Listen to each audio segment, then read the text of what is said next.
What if one of history's greatest conquerors was once a lonely boy who spoke with a strange accent, was bullied by classmates, and seemed destined to fail? What if the child everyone underestimated would one day shake every kingdom in Europe? This is not the legend of Emperor Napoleon. This is the true story of how an ordinary boy from a small Mediterranean island began the journey that would change world history forever. This is episode 1 of the Untold History of Napoleon Bonaparte. On August 15, 1769, a baby boy was born in the town of Ajaccio on the Mediterranean island of Corsica. His parents named him Napoleon Bonaparte. At that time, Corsica had only recently come under French rule after years of conflict. Napoleon entered a world filled with political tension, uncertainty, and changing loyalties. His father, Carlo Bonaparte, was a lawyer from a minor noble family who worked with the new French administration. His mother, Isia Ramolino, was known for her strength, discipline, and determination. Napoleon later credited much of his resilience to his mother's strict upbringing.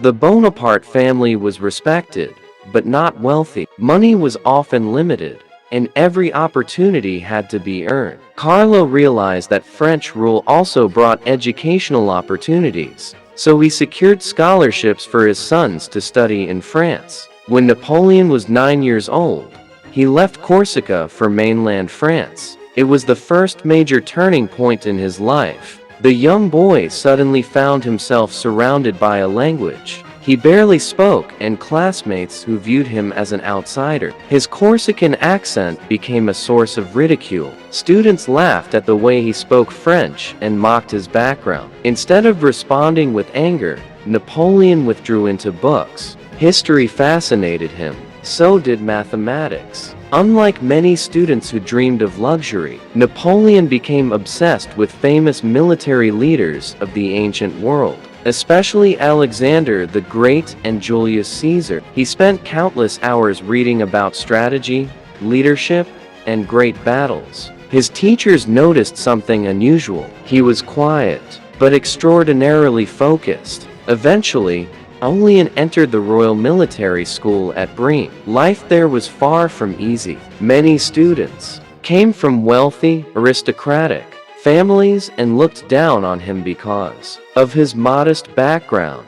The isolation made him stronger. Rather than seeking popularity, he devoted himself to discipline and study. Mathematics became his favorite subject because it was essential for artillery. Unlike cavalry officers who often relied on noble birth, artillery officers had to master calculations, engineering, and precision. Napoleon understood that knowledge could overcome privilege. His father's health began to decline during these years. In 1785, Carlo Bonaparte died, leaving the family in financial difficulty.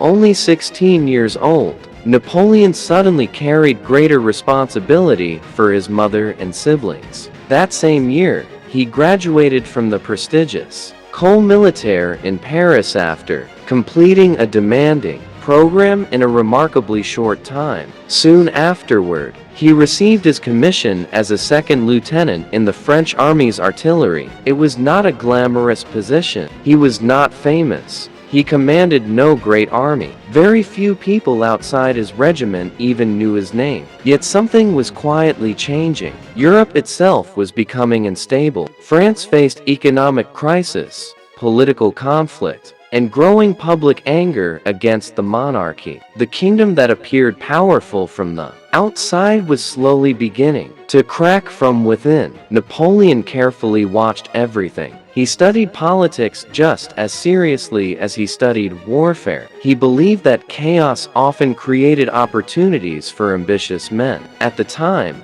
nobody imagined that this young artillery officer would eventually become Emperor of France. Nobody believed he would defeat some of Europe's greatest armies. Nobody expected him to redraw the map of an entire continent. For now, he remained an unknown officer, waiting for history to open its door. But that moment was coming, and when it arrived, Europe would never be the same again. In the next episode, France erupts into revolution. Kings begin to lose power, and a young artillery officer named Napoleon gets his first real chance to prove himself. To be continued in episode 2, The Rise of a Revolutionary General.